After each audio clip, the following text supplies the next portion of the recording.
जय जोहार, जय भीम, जय संविधान। साथियों, भाषण शुरू करने से पहले मैं कुछ नारा आप सभी साथियों के साथ लगाना चाहूंगा जो पीछे खड़े हैं। 80 किलोमीटर 70 किलोमीटर दूर से आए हो मेरे ग्रामीण जनों से मेरे साथियों, आप लोग एक बार पुनः अपना जोश जुनून यहाँ बताएं कि हम कितने जागे, कितने संघर्ष करते हैं, संगठित है क्या नहीं और शिक्षित है क्या नहीं। मैं बोलूंगा, चाहे जो मजबूरी हो मांग हमारी पूरी हो, चाहे जो मजबूरी हो हमारी पूरी हो, पीछे वाले चाहे जो मजबूरी हो हम है। सगा साथियों, आज आजाद के तत्वाधान में छिंदवाड़ा में जो मुख्य 5 बिंदुओं को लेकर हमारा धरना प्रदर्शन आंदोलन जो हमने रैली किया, इस संबंध में मैं आपको बता दूं, आज विद्यार्थियों के साथ किस हद तक अन्याय हो रहा है ये आप लोगों को आज समझ में आएगा और पता चलेगा। क्योंकि हमारे लोगों को इस ST SC OBC और जितने भी पढ़ने लिखने वाले बच्चे हैं उन लोगों को बहुत सारी चीजें जानकारी नहीं है और उन्हें जानकारी होनी चाहिए। सगा साथियों, यहाँ अधिकारी कर्मचारी गण हमारे समस्त बुद्धिजीवी यहाँ पर उपस्थित है। आपको पता है, आपको जानकारी है और होनी चाहिए कि विद्यार्थियों को विदेश जाने के लिए फंडिंग, स्कॉलरशिप, कई योजनाएं चल रही है। लेकिन मुझे अभी आप बताइए कि छिंदवाड़ा जिले से कितना ये ST SC का युवा विदेश गया पढ़ने के लिए और नहीं गया, तो इसका जिम्मेदार कौन होगा? अगर वो विद्यार्थी पढ़ने के लिए जब स्कॉलरशिप के माध्यम से विदेश जाता तो वो नेतृत्व करता, वो नेशनल लॉ, इंटरनेशनल लॉ को जानता, अपने हक अधिकार के लिए वो लड़ता। लेकिन आज जिम्मेदार कौन है? कहाँ है वो लिस्ट? यहाँ बहुत सारे कर्मचारी संगठन खड़े हैं, उनसे मैं कहना चाहूंगा, और बहुत सारे लोग बाहर घूम रहे हैं, उनसे मैं कहना चाहूंगा, हम बोलते हैं कि बाबा साहब ने कहे हैं संगठित करो, संघर्ष करो, शिक्षित बनो, संगठित करो और संघर्ष करो।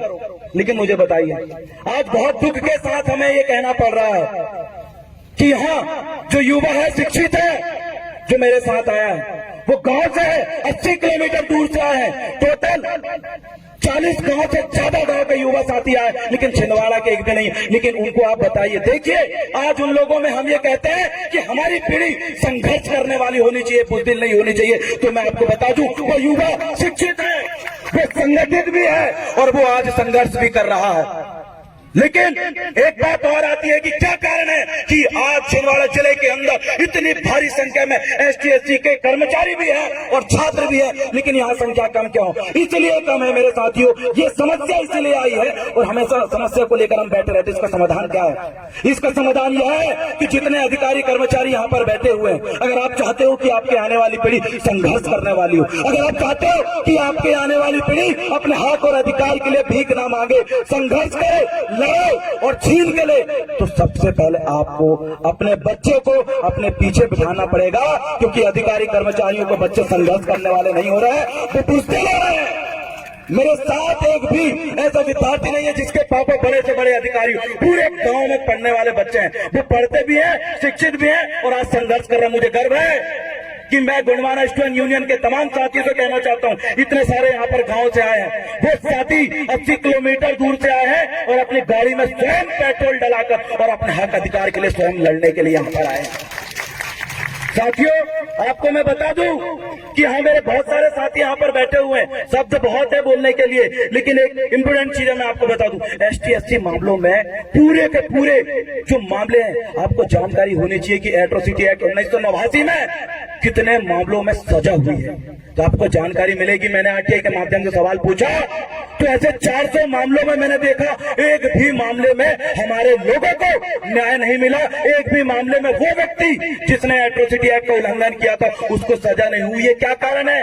कब से बना है एक्ट, लेकिन क्यों नहीं होता? इसका मुख्य कारण ही है कि जो सरकारी वकील होते हैं वो वकील का हरकत कर रहे हैं। आप देखिए, आपके वो पीढ़ी के लोग, आज इतना कम्युनिकेशन गैप हो चुका है कि आपके साथ अगर गलत हो तो आपको अन्याय मिल जाएगा, लेकिन एक गांव का जो बच्चा मेरे साथ जुड़ा हुआ है, वो बहनें जो यहाँ पर बैठी हुई है GSU की, वो मेरे साथ जुड़ी हुई है, अगर उनके घर परिवार में अगर ऐसे एट्रोसिटी एक्ट मामले कई होते हैं लेकिन एक भी मामले में न्याय नहीं मिलता, इसके लिए आवाज कौन उठाएगा? ये गैप है। अधिकारियों जो बच्चे हैं, गांव के बच्चे हैं, उन पे बहुत गैप बन चुकी है।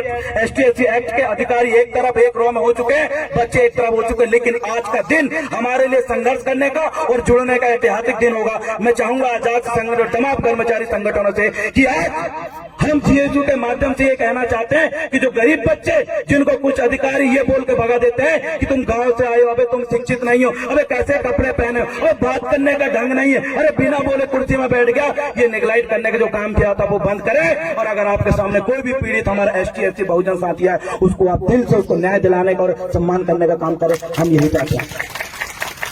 ये संख्या हम लाखों में करेंगे, लाखों में, और वो होगी। आज लाखों विद्यार्थी हमसे जुड़े हुए हैं, लेकिन अभी आजू बाजू के विद्यार्थी को हमने एकत्रित किए हैं। लेकिन आप देखिए ट्रैवल डिपार्टमेंट की आप बात करिए, हम देखते हैं संभागीय स्तर पे कितने अधिकारी नियुक्त है, उसके ऊपर कितने अधिकारी नियुक्त है, और छात्रावास में कितने अधिकारी तो आप देखेंगे एसटी छात्रावासों में जनरल के लोग भर के रखे हैं। हम देखते हैं कि कौन दूर करेगा ये विसंगति। आज संभागीय लेवल पे एक भी एसटी और एससी के लोग नहीं दिखते, पूरे पूरे जनरल लोग भर गए। इसके लिए कौन उठाएगा आवाज? अरे ये लोगों की जो हालत है, ये बच्चों की जो हालत है, गांव के पढ़ने लिखने वाले जो बच्चों की हालत है, वो शासन प्रशासन खुद कर रही है। क्योंकि वहां पर हमारे लोगों को भरेंगे, हमारे लोग हमारे बच्चों के लिए न्याय करेंगे तो जरूर बढ़ेगा इंडिया, और बढ़ेगा इंडिया, नहीं तो नहीं बढ़ेगा इंडिया। और साथियों, और मेरे बुद्धिजीवी गांव में उनसे यह कहना चाहता हूं कि सिविल सेवाओं के लिए प्रोत्साहन योजना चल रही है, हमारे बच्चों को जानकारी नहीं हो पाती। तो मैं ये आपसे रिक्वेस्ट करता हूं कि गांव गांव में ये तमाम प्रकार की योजना, जैसे पिछड़ा वर्ग और अल्पसंख्यक कल्याण विभाग योजना विदेश अध्ययन के लिए है यहाँ पर, और हम बहुत सारी चीज यहाँ पर देखते हैं कि आदिम जाति कल्याण विभाग अनुसूचित जाति विदेश अध्ययन हेतु छात्रवृत्ति योजना है, आदिम जाति कल्याण विभाग योजना छात्रवृत्ति महाविद्यालय लेवल की योजना है। हम देखते हैं विभाग आदिम जाति कल्याण विभाग में योजना है क्रीड़ा प्रसार को लेकर, खेल विभाग को लेकर। मुझे बताइए छिंदवाड़ा जिले से कितने नेशनल इंटरनेशनल खिलाड़ी जा रहे हैं? क्या नहीं, इतना बजट आ रहा है, कहाँ जा रहे हैं? ये कहीं ना कहीं दिक्कत है हमारे और आपके बीच में कम्युनिकेशन गैप, हमारे और आपके बीच में एक जुड़ाव न होने की वजह से हमारा हक अधिकार का पैसा जो है वो दूसरे लोग उड़ा ले रहे हैं। तो इसको रोकने के लिए मैं चाहता हूं कि आजाद के हर एक ज्ञापन का अगर ज्ञापन देते हैं तो उसको शासन प्रशासन उसका जवाब देती है। ये हमारे लिए बहुत अच्छी बात है, लेकिन हम गोंडवाना स्टूडेंट यूनियन के माध्यम से देते तो नहीं देते। आज हम सिर्फ इस उद्देश्य से आए हैं कि हम आजाद के साथ अगर जुड़े रहेंगे तो हमारे भी आवाज का, हमारी भी ज्ञापन का जवाब मिले, इस उद्देश्य से हम यहाँ पर आए। और दूर दराज के जो मेरे युवा साथी, इनको मैंने सिर्फ यह बोल के लेके आया हूँ, जिंदाबाद जिंदाबाद। मैंने इन विद्यार्थियों को यह बोल के लेके आया हूँ सर, मैंने जिला अध्यक्ष महोदय को लिस्ट भी दिया हूँ, और मैंने इनसे यह बोला हूँ कि जिन योजनाओं का फायदा आपको नहीं मिल पाता, जो जानकारी आपके पास नहीं है, और आज आपकी जो हालत है वो सिर्फ और सिर्फ हमारे पढ़े लिखे अधिकारी कर्मचारियों की ही वजह से है। और आपको इन्हीं की अगर हालत सुधारना है, इनको मुख्य धारा में लेकर आना है, तो सबसे मुख्य चीज है आपको इनकी तरफ ध्यान देना पड़ेगा।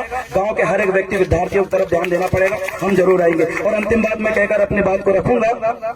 साथियों, आरक्षण जो मिला हुआ है, हमारे अधिकारी कर्मचारी भूल गए, आरक्षण मिला हुआ प्रतिनिधित्व करने के लिए किनका? ये जो शोषित वंचित लोग हैं जो यहाँ कहीं घूम रहे हैं। लेकिन मुझे बताइए, हमें अगर उनको नकारेंगे तो क्या होगा फिर? आज हमें यहाँ आने के लिए पैसे की जरूरत पड़ती है। भाई अभी विनीत पाटिल और शिवम सहारे ने एक बहुत प्यारी बात बोली कि आपको 10वां हिस्सा देना पड़ेगा। मुझे बताइए कौन कौन सा कर्मचारी संगठन यहाँ पर बैठा है जो भीम आर्मी और जीएसयू जैसे संगठन को 10वां हिस्सा देता? नहीं देता, नहीं मिलेगा। न्याय लड़ेंगे, कोई नहीं आएगा।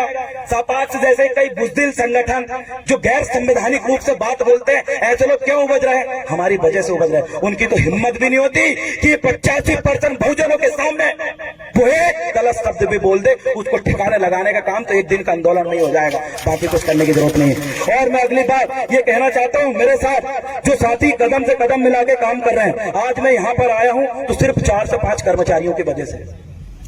मुझे और हमारे जीएसयू टीम को फंडिंग करने वाले सिर्फ 4 से 5 ही कर्मचारी हैं जो रेगुलर फंडिंग करते हैं। सोच के देखो, भीम आर्मी, जीएसयू और गोंडवाना महासभा और बहुत सारे एसटी एससी ओबीसी के संगठन चल रहे हैं, उनको अगर ये कर्मचारी दे देना तो आपके ऊपर अधिकारियों को छोड़ो, अधिकारों को हनन की छोड़िए, आपके तरफ गलत विचार से संवैधानिक गैर संवैधानिक तरीके से सोचने से पहले और बोलने से पहले ये लोग थर्रा कपेंगे। वो माहौल हम यहाँ छिंदवाड़ा में भी खड़ा करेंगे।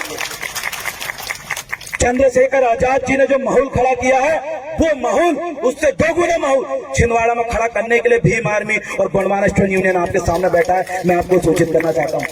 मेरे साथ जो साथी जुड़े हुए हैं जिन्हें बहुत मेहनत की, नेतृत्व की है यहाँ तक पब्लिक लाने के लिए, मैं चाहता हूँ उन तमाम साथियों का मैं नाम लूंगा। आज उन्हीं की वजह से हम इतनी संख्या में आए हैं, क्योंकि हमारे में संगठन में सभी व्यक्ति अपना नेतृत्व संभाल रहे हैं। तो उन तमाम संगठन के पदाधिकारी और मेरे युवा साथियों के लिए मैं बहुत बहुत धन्यवाद करता हूँ। सर्वप्रथम गोंडवाना स्टूडेंट यूनियन के जिला अध्यक्ष मेरे साथ बैठे हुए हैं भाई अतुल राजा के, लगातार काम करते हैं। आज उन्हीं की वजह से युवा साथी यहाँ पर काम कर रहे हैं। उन्हीं के साथ साथ है शिवरावन तिरगाम। आपको बता दूं छिंदवाड़ा जिले में और भी छात्र संगठन है, छिंदवाड़ा जिले में और भी छात्र संगठन है। जब आती है न्याय के लिए तो जब शिवरावन तिरगाम अकेला जाकर विद्यार्थियों की समस्या का समाधान कर देता। हमारे में हर बंदा स्पार्टन योद्धा है। हमने सुना था 300 की कहानी कि हर एक योद्धा था, वैसे हमारे में हर एक बंदा योद्धा है। अगली चीज है मिथुन दुर्वे जी, आपको पता है भाई मिथुन दुर्वे लास्ट में बैठा है। उनके ऊपर किसने हमला किया? कौन थे वो लोग जो आज हमको गिराना चाह रहा है, लेकिन इनका सपोर्ट करने के लिए कितने लोग आ गया। मिथुन दुर्वे जी को एक व्यक्ति ने पीछे से डंडे मारकर उसको घायल किया, ताना नगर की बात है। और आज देखिए उसकी हालत का, लेकिन फिर भी बंदा यहाँ पर बैठा है। ये है संघर्ष करने वाली पीढ़ी, ये तैयार हो रही है संघर्ष करने वाली पीढ़ी। मर जाएंगे लेकिन सर नहीं झुकाएंगे, अपने हक और अधिकार को लेकर लेंगे। ऐसे लोग हमारे साथ है। उसी के साथ भाई संतराम टेकाम जी, गोंडवाना स्टूडेंट यूनियन में जब मैं जुड़ा तो हर एक व्यक्ति को जवाब देता था, गाली देता था, कुछ भी उठपटांग करता था, लेकिन भाई ने नेतृत्व किया। सोच के देखिए मेरे उम्र के लड़के हमें नेतृत्व करे, इस वजह से हम यहाँ पर है। भाई के लिए जोरदार ताली हो जाए, इनकी वजह से मैं यहाँ हूँ। और साथ में मेरे पास रूम भी नहीं है, ना मेरे पास गाड़ी है, लेकिन फिर भी आज तूफान मचा के रखूं। भाई तुलसी दुर्वे मेरे साथ है, उनके साथ रूम में रहकर हम 21 दिन भी जेल में गए और वो काम करके दिखाया जो कोई नहीं कर सके, क्योंकि इनका सहयोग है। और उसी के साथ सुशील गुर्गा भाई है, जिनके रूम में मैं रहता हूँ। और उसी के साथ साथ कामिनी इरपाची, प्रियंका और बहुत सारी मातृ शक्ति बैठी हुई है। आपको मैं बता दूं हमारे घर की भाई बहनें आंदोलन के लिए नहीं निकलती। हम बात करते हैं फूले की, अम्बेडकर की, लेकिन उस समय देखिए उस समय नारी शक्तियों ने क्या प्रतिनिधित्व की, नारी शक्तियों ने कैसे आंदोलन करी। लेकिन आज हमारे साथ आजाद में बहुत ही कम नारी शक्ति है। बहुत कर्मचारी संगठन यहाँ पर बैठे, नारी शक्ति क्यों नहीं आई? आपके बच्चे यहाँ पर क्यों नहीं आए? इसका सबसे बड़ा कारण है आप खुद अपने बच्चों को संघर्ष करने वाले नहीं बना रहे। वो क्या बना रहे आपको जानकारी है।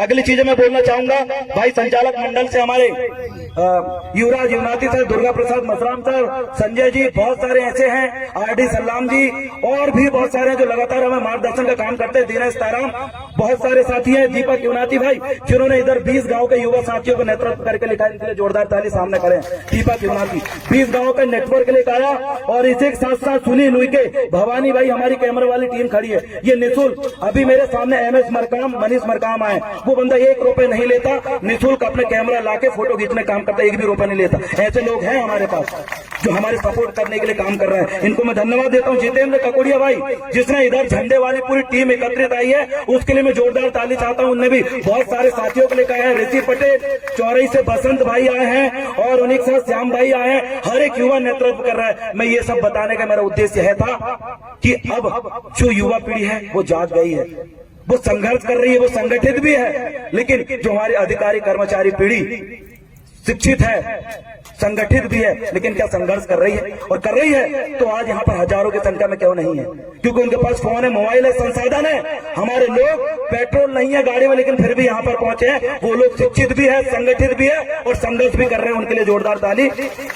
तो आज आजाद के माध्यम से मुझे ये बोलने का मौका मिला, इसके लिए मैं बहुत बहुत धन्यवाद देता हूँ। और बाकी मैंने जिन गांवों ने मेरे साथ पार्टिसिपेट करे हैं वो साथी यहाँ पर है, तो हम एक बार नारा लगाएंगे, हक हमारे जीने के, अरे हक हमारे जीने के, सीने में हमारी मांगे पूरी करो, अरे नहीं तो कुर्सी खाली करो, नहीं तो कुर्सी खाली करो, क्योंकि हक हमारे जीने के, सीने पे हक हमारे जीने के, आजाद संगठन जिंदाबाद, आजाद संगठन जिंदाबाद। अरे अभी तो लड़ाई है, अरे अभी तो लड़ाई है। बहुत बहुत धन्यवाद, मुझे बोलने का अवसर मिला। और मेरी कोई बात अगर बुरी लग गई हो तो लगने भी चाहिए, स्वाभाविक है। 2 रोटी ज्यादा खाएं और मैंने कुछ गलती कर दिया हो तो मुझे मार्गदर्शन करें। बहुत बहुत धन्यवाद।